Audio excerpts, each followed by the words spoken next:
আসসালামু আলাইকুম। বর্তমানে আমাদের সমাজে এবং বর্তমানে আমাদের বাংলাদেশে কি চলতেছে জানেন? কিছু নারী যারা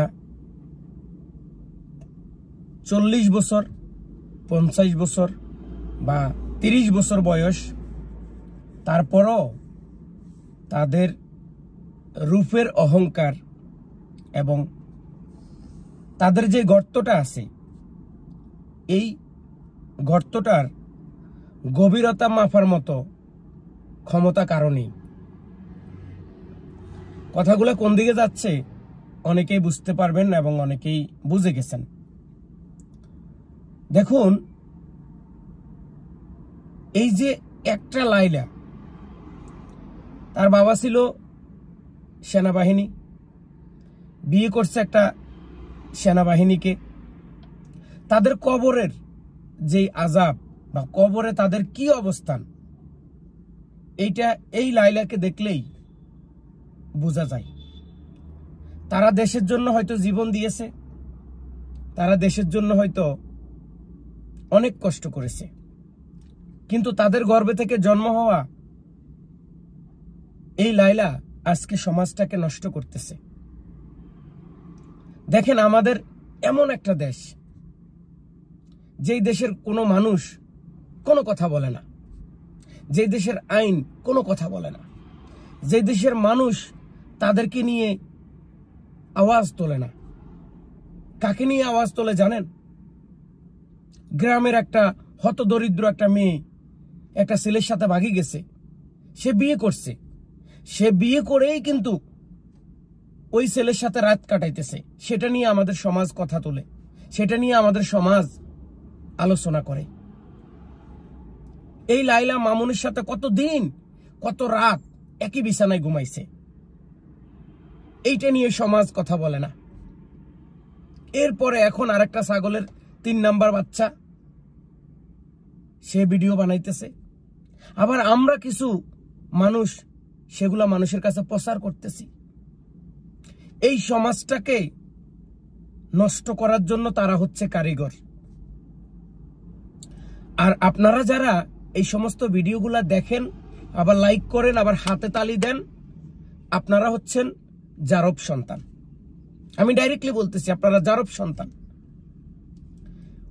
ওই জিনিসটা দেখবেন যেটা থেকে সমাজ এবং সমাজের মানুষগুলা কিছু শিখতে পারবে, ওই ভিডিও দেখা দরকার। আপনাদের মতো কিছু মানুষের কারণে আজকে সমাজটা কোথায় যাচ্ছে, এরকম হাজারো লাইলা তৈরি হবে। মনে আছে আপনাদের পরিমণির কথা? 8 থেকে 9টা বিয়ে করছে। কি জন্য জানেন? এরা তো বিয়ে করে এদের যে রূপের অহংকার সেটা দেখানোর জন্য।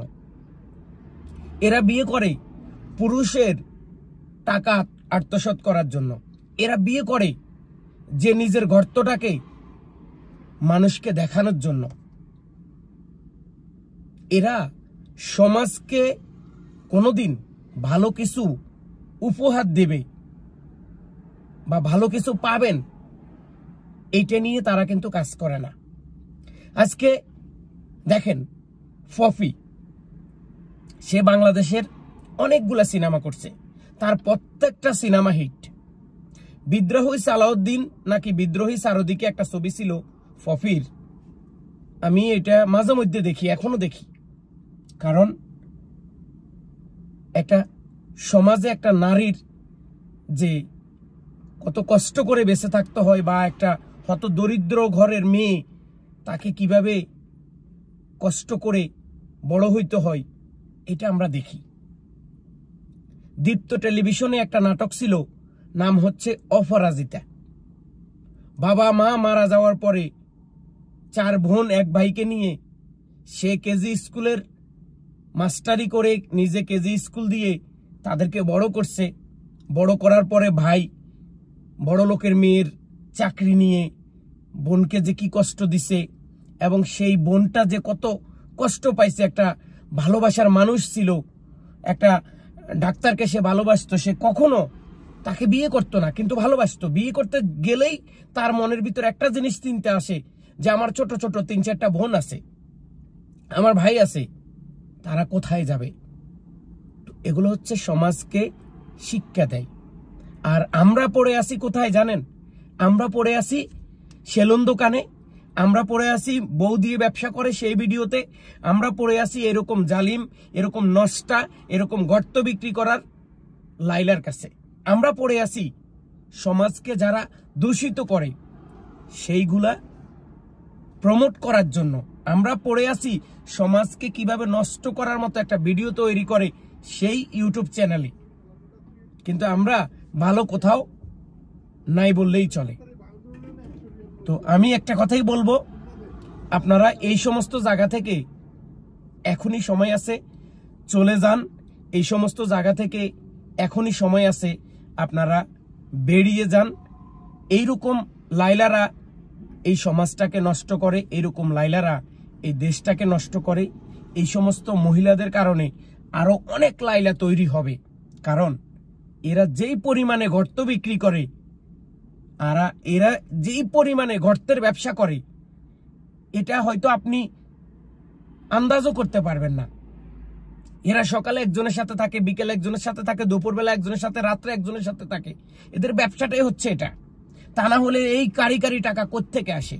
আমি যে সৌদি আরবে 16 ঘন্টা 18 ঘন্টা গাড়ি চালাই, কাজ করি, আমার তো এত টাকার গরম নাই, বা আমার তো এত কিছু হচ্ছে না। তাহলে অবশ্যই বিনি চালানে গর্ত বিক্রি করে তারা আজকে প্রতিষ্ঠিত, তারা আজকে লক্ষ লক্ষ টাকা ইনকাম করতেছে, হাজার হাজার যুবককে নষ্ট করতেছে, হাজার হাজার যুবককে এই গর্ত দেখিয়ে তাদের কাছে টেনে নিয়ে আসতেছে।